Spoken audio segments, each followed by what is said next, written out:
Hi, everybody, and welcome to PR News Live. I'm Nicole Schumann, Senior Editor at PR News, and I'd like to thank you all for joining us today. As always, if you have any questions today, just pop them into the comments and we'll get to them throughout the chat. And today I'd like to welcome our special guest, Lindsay Swanson. She's Communications Director at Visit Anaheim, and I'm very excited to talk to her about some of the different things going on over there. I know that's where one of the big Mouse's parks are, so that should be fun to talk about. Lindsay has steered the ship for the tourism organization through one of the most difficult years in the travel and tourism industry, and representing a location, as I said, that includes one of the most famous Disney theme parks. Well, that could not have been a small task. So we're looking forward to hearing more about Lindsay's communications experience with reopening to visitors today in our call. So welcome, Lindsay. Thank you so much. I'm so excited to be here. Great. Now I'd like to just chat about an article we featured last week in PR News regarding proactive public relations, and it's called PR Pros Let's Be Builders, Not Fixers, and that was by Pam Anderson, not the Baywatch Pam Anderson, but another Pam Anderson, who is just as delightful. Lindsay, I'm sure you've had to deal with some fixing during the pandemic, as all PR people have had to. But what sort of relationships or partnerships, did you build to help you get through everything? Great question. So typically, Visit Anaheim is all about promoting tourism and attracting visitors to our destination. But when travel and tourism came to a standstill and our community was in need, we quickly pivoted to just focus on local and supporting our community in a time of need. So in terms of building relationships, we really just started local. We banded together with the Anaheim Chamber of Commerce and the Anaheim and Orange County Hotel and Lodging Association. And the three of our organizations formed the Response and Recovery Task Force. Together, we thought that if we unified and united, we could send out the same messaging to all of our community stakeholders and partners under the same umbrella. Early on in the pandemic, as you know, everyone was getting information left and right. And so by kind of centralizing the information and coming together, that proved to be a great partnership. And we still work closely in tandem kind of as we're starting to come out of the pandemic here.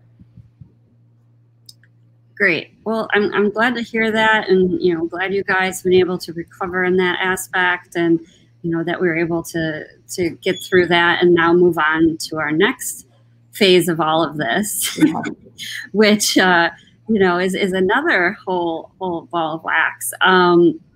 So I'd like to learn a little bit more about what you do in your role as communications director and how your job has changed over the past year. First of all, I just have to give you a disclaimer. I'm a huge fan of travel. I love posting on social media, places I've gone. I've written some travel articles in my spare time. So taking travel away this year really hit me hard, hit our family hard, my friends, just a pastime that we love doing. And I'm sure it wasn't easy for all of you as well who depend on that for your livelihoods. California is a big tourism destination for a lot of people, no matter what region you're in. So curious how your job changed over the past year and what you were really focused on. Absolutely. So first and foremost, so that Visit Anaheim could survive coming out of the pandemic, we did downsize our staff and had to reduce our staff. And so in terms of how my job changed, I think like many of us across the country and in PR in general, it's like you wear so many hats as it is. But when you're faced with a reduced staff level, it's like there's nothing you can't do. It's like if you know something about graphics, then great, you're going to help with graphic design. So we quickly became nimble. And then typically in the tourism and travel industry, to your point about loving and missing travel, we're typically the good news business is what we like to say. It's like we're inspiring travel. And so to be going through such a dark time was a challenge to kind of shift our messaging and our focus.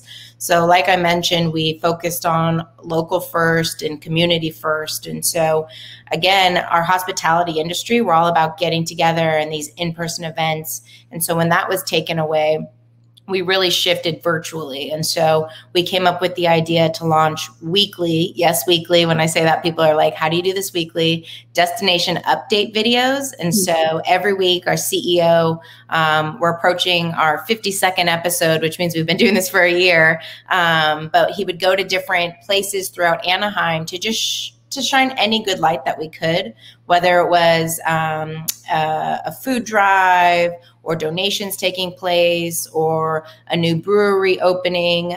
We just got in the habit of really kind of spotlighting the good that is happening to show that there is light at the end of the tunnel. And we've received tremendous feedback on that. In fact, our CEO ran into a hotel concierge and he said, "Thank you for doing those. That's what got me through." And it's just amazing. Sometimes as us PR professionals, you're like, am I really reaching anyone? Is what I'm doing mattering? And it was great to have that impact. And then we had previously done monthly in-person events with our partners. So our partners are anyone from hotels to our attractions to our sports teams. And so when in-person was off the table, we created a town hall virtual series where we'd have guest speakers from Disney or local John Wayne Airport to, again, just provide information straight from the source. We found people were coming to us, and so we wanted to help kind of provide them with any resources we could. I know you mentioned you're doing the different updates and those via video. Where did you guys place those? Where were people able to see them? And Sure, great question. So they would live in our YouTube channel, and then we'd post them across all of our social media platforms. Again, since we're usually attracting tourists, we have such a wide audience. So we have a very national audience. So on top of that, we would do targeted Facebook ads to the Orange County area, a minimal spend, but again, just trying to get that message in front of our audiences. And then we also, as part of that task force I mentioned earlier, we created a weekly newsletter. So these videos would also go in that weekly newsletter. And it's amazing, you think you're just hitting your local partners and community, but our CEO was at an event this last week, and CEOs from Colorado and Houston are telling him how they see his videos every week. So it just reminds you, your intention might be one audience, but it's really reaching so many. So we had a great time doing that, and we're keeping it up. That's good. And was it difficult to create the videos, or, who did you guys work with for that? Yeah, so like I said, we got nimble real quick. It's all internal. We have a gal on our team who was in a marketing role, and she just kind of rose her hand and said she had some video capabilities. So amazingly, it's all, costs us nothing. I write the script every week. I reach out to our partners to film. So yeah, it's just kind of a robust machine that we've just, after a year now, I feel like we're just in the habit, but yeah, it's a crazy one. Yeah. And I think that's the thing. Sometimes you just have to try new things and take a chance and absolutely see what will happen. I mean, especially, for the travel and tourism industry during the pandemic. I mean, you guys had the space to, in addition to getting out essential information, you had the space to try some new creative methods in reaching out to the communities and different people. So, and it, as you're saying, it wasn't just the the tourists you were reaching out to, people that like to travel, but the actual industry itself, which really needed the support during that time. So, and that may lead into my next question, possibly. How did your relationships and strategies change with media relations? Were there any innovations in outreach? I know. As someone who's, written for travel publications before, the big thing is always, the media tours, bringing people in to see new things or, try a new restaurant or a new park. And, without being able to have that one-on-one connection, what did you guys do? Absolutely. So we have two major audiences that we're constantly speaking to. We have our leisure audience, so the people coming to Anaheim typically for a vacation. And then we also have the Anaheim Convention Center, which is the largest on the West Coast. So we have a meetings and conventions audience. So in terms of media relations, I'm constantly pitching the leisure side and the meetings and convention side. And so on the leisure side, when Disneyland is closed, your main attraction, and then your convention center is closed, it definitely caused time to pivot. And it was more important than ever to be in the headlines, because you want people to think of you and your destination when it is ready to reopen. So we focused on that road to recovery and the light at the end of the tunnel. So for the meetings and convention side, we were waiting until early this year we had no path forward for reopening and what those guidelines were. So all we could continue to do was we just continued to create press releases on what we could. And in terms of We still have X amount of bookings on the book for this year, for next year, and then really hanging our hat on the economic impact that will have on our local community. We wanted our community, again, to know that we're still working, we're still bringing these businesses in. For the media and convention side, they book 2 to 3 years out. So even though it's closed right now, we're going to continue to fuel that for the future and bring that back to help our businesses survive. And then once the convention center reopened, it was a matter of just, hey, the convention center is back. And so I pitched that out to all of our LA broadcast media, and they were ready for it. And I think that was the biggest thing too, was keeping that open dialogue. You know, I learned quickly that our local ABC station, they wanted to cover solutions. You know, they didn't want to cover, you know, the doom and the gloom. So just kind of keeping a pulse on where they were at and continuing those relationships. And then on terms of the leisure side, that one, you know, it was a little quieter for a while. It just wasn't the right time to be talking about travel. But behind the scenes in Anaheim, there was still a ton of development going on. We just had Avengers Campus open. We have this huge development going on around Honda Center and Angel Stadium that will rival kind of an LA Live by Staples Center. And that'll be coming when LA hosts the Olympics. So we knew there was going to be a lot of stories there, but it was a matter of like figuring that timing out right. And so then ultimately this past month, we launched a Calling All Characters campaign. Characters are rooted in our DNA with Mickey Mouse and Disneyland. And so, you know, that was our way of telling the world we're open for business, come back, and we're ready to welcome you. And the media was super receptive to all those messages and continued to come to us. You know, what was great was by continuing to be on the radar with these press releases, they would start to come to us for commentary on Disney reopening or this or that. So we saw great media traction throughout the pandemic, which we're very thankful for. That's great. And, you know, a couple of points there. You mentioned the local news. You know, a lot of people forget, especially in the travel and tourism industry, that you can't forget about the local news. Absolutely. You know, and I know it's suffering in a lot of places now, you know, with cutbacks and different things. But, you know, the local news, the tourism is part of an economy, but a big part of your economy as well. Like you're saying, whether it's, you know, more commercial tourism or whether it's, you know, people coming in for conferences and those sorts of things. It really impacts people's jobs, people's livelihoods. And I think keeping the local public abreast on what's going on is just as important as, you know, reaching out to the New York Times or Travel and Leisure, or, you know, those sorts of things. So good for anyone in any industry to keep in mind, especially when you're working with a, you know, a regional type entity as yourself. Absolutely. And again, I think the biggest message too was we didn't want to go away and hide during the pandemic. It was like we wanted our community to know we're out there, we're working, you know, because, you know, people do think of us as a travel industry, and it's like we haven't stopped because of this. And so it was great visibility for us.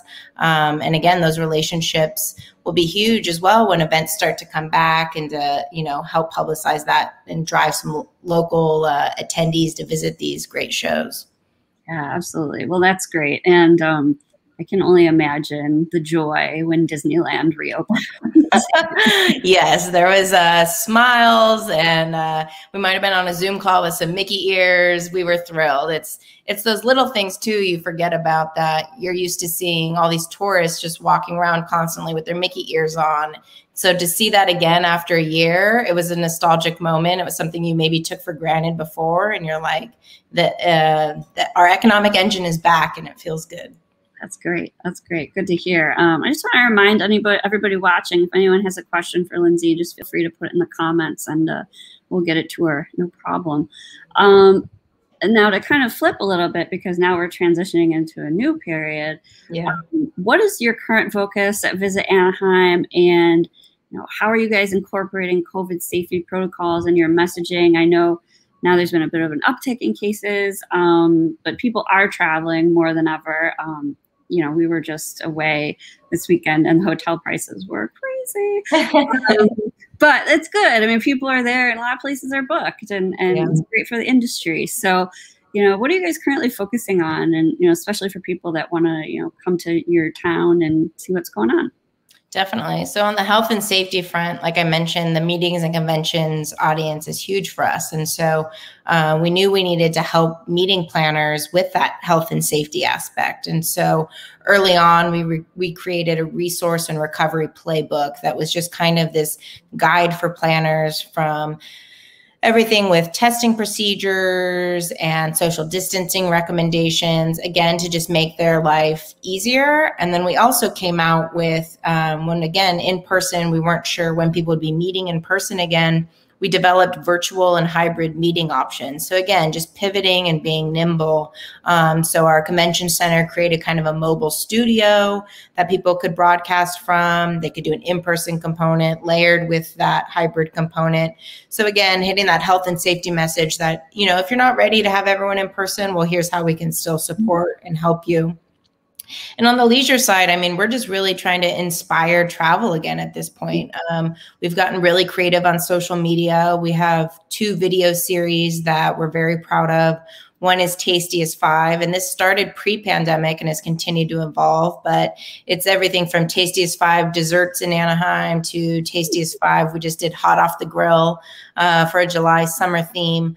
And during the pandemic, we created, Tastiest 5 takeout. And so it's, again, looking at what your already owned series and channels, but how can you pivot them in the time of need for the pandemic? So we're going to continue with Tastiest 5 and kind of inspiring dining.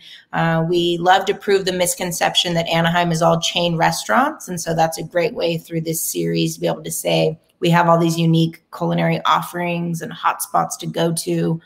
And then we also have a series that we just launched called Authentically Anaheim.